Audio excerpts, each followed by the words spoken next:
The Doors are marking an incredible milestone, 60 years since the band's formation in 1965, with a series of celebrations to begin in 2025. As one of the most iconic and boundary-pushing bands in history, the Doors continue to captivate new generations of fans, and this anniversary gives a chance to reflect on their profound influence on music and culture.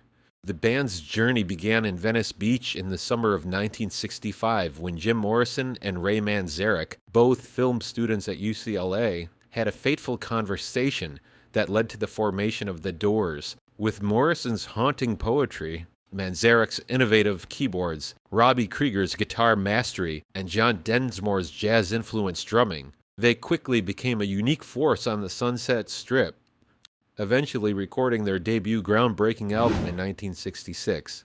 To commemorate the 60th anniversary, Rhino Records has put together a host of special releases, including a high-fidelity vinyl collection of their studio albums, rare live recordings, and a limited edition anthology book, Night Divides the Day, which will delve deep into the band's history with photos, interviews, and memorabilia. While these physical releases offer new ways to experience the Doors' music, the band's legacy goes far beyond vinyl records and memorabilia. Over 6 decades, their music has continued to resonate with listeners across generations. Tracks like Light My Fire, Riders on the Storm, The End, broke new ground with their fusion of jazz, blues, rock, and poetry, reflecting the turbulent spirit of the 1960s while maintaining relevance that has outlasted the era. The Doors' ability to push boundaries, whether through Morrison's provocative lyrics or their raw, unpredictable live performances, made them pioneers in rock music. They challenged conventional norms of what a rock band could be. As part of the Doors' 60th anniversary celebration, one of the most anticipated releases is The Doors Live in Detroit, a 4 LP live set capturing the legendary performance May 8, 1970 at Cobo Arena in Detroit. This marks the first time the complete performance of the show will be available on vinyl. And for fans of the band's raw electric live energy, this release offers a deeper dive into one of the most explosive concerts in their career. The Detroit concert is infamous for being one of the longest and most intense performances the Doors ever gave. By 1970, Jim Morrison was evolving into a more unpredictable frontman, and the band was at the height of their live power.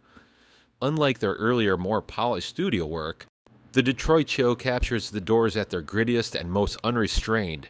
It's a snapshot of the band as they face the looming end of the 1960s, with Morrison's looming legal battles and personal struggles casting a shadow over the performances. For those who've heard previous versions of this live recording, the new 4 LP release brings an audiophile-level experience mastered directly from the original tapes. The difference? This version highlights the raw immediacy of the night, delivering all the spontaneity, tension, and improvisation.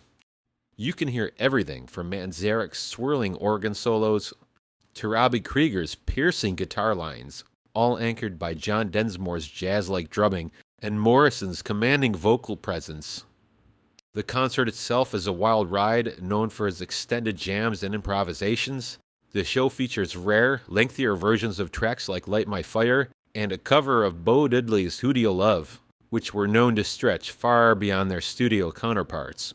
Morrison's voice is raw and full of emotion. His banter with the audience alternates between playful and confrontational, and the band locks into a groove that feels untethered from the usual setlist structure. Live in Detroit stands out because it's not just a live album, it's a document of the Doors' ability to transform a concert into an almost theatrical event. Each song bleeds into the next, with Jim Morrison often steering the performance into unexpected directions, testing the band's chemistry, pushing the limits of their improvisational prowess. What fans will hear on this release is a band that thrived in chaos, blending the blues, rock, jazz, and poetry into a performance that feels like an unfolding narrative.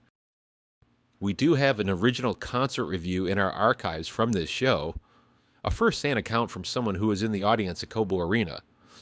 This review, written in the heat of the moment, gives us a glimpse of how the fans and critics saw the Doors in their peak at this time.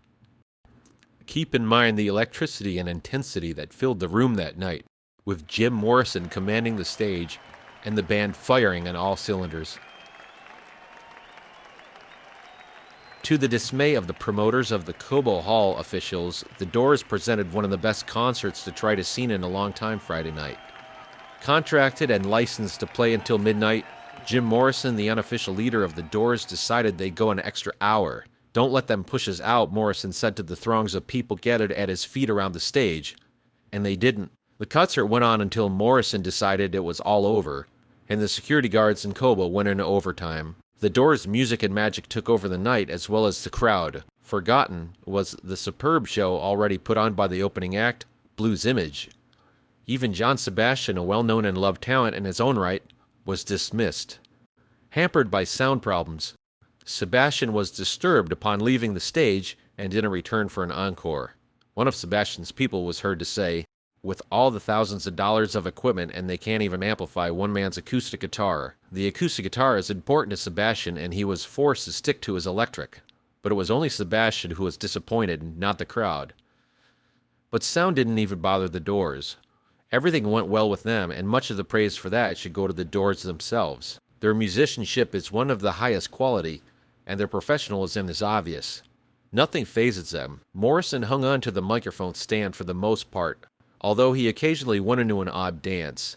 Near the end of the concert, the emotion seemed to get the best of him, and he went into a frenzy, ending up lying on the stage with countless arms grabbing at him from the floor. He was saved, and the excitement rose to another level. Most people were waiting for the notorious exploits of the so-called sex god Jim Morrison. They were hard to find. His hand wandered over his body occasionally, and he answered questions from the crowd with rather personal questions of his own. But the sex was there. Morrison, so the girls say, is genuinely a sexy man. That magnetism was flying all over Cobo Hall. The highlight of the night came in the overtime. John Sebastian, who plays guitar and harmonica on the Doors' latest album, Morrison Hotel, came on stage with the group, and they went into a jam session featuring some very good blues. Sebastian's harmonica is a welcome addition to any group. It's just an extra dimension to the Doors, and on Friday night it showed a lot of people that the Doors, who are considered sort of avant-garde rock group, are still a rock and roll band with a love for the blues.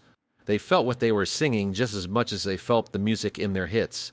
Light My Fire, Break On Through, and The End, and the jam session with Sebastian was an extra added attraction. As the Doors gear up for their 60th anniversary, the upcoming releases are a testament to the band's lasting influence on rock music.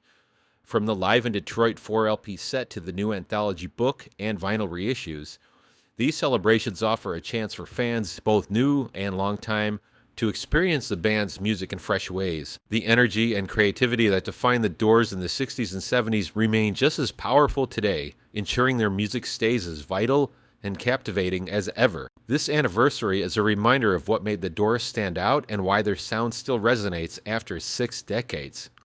That's all for now. We thank you for watching Rock Buzz.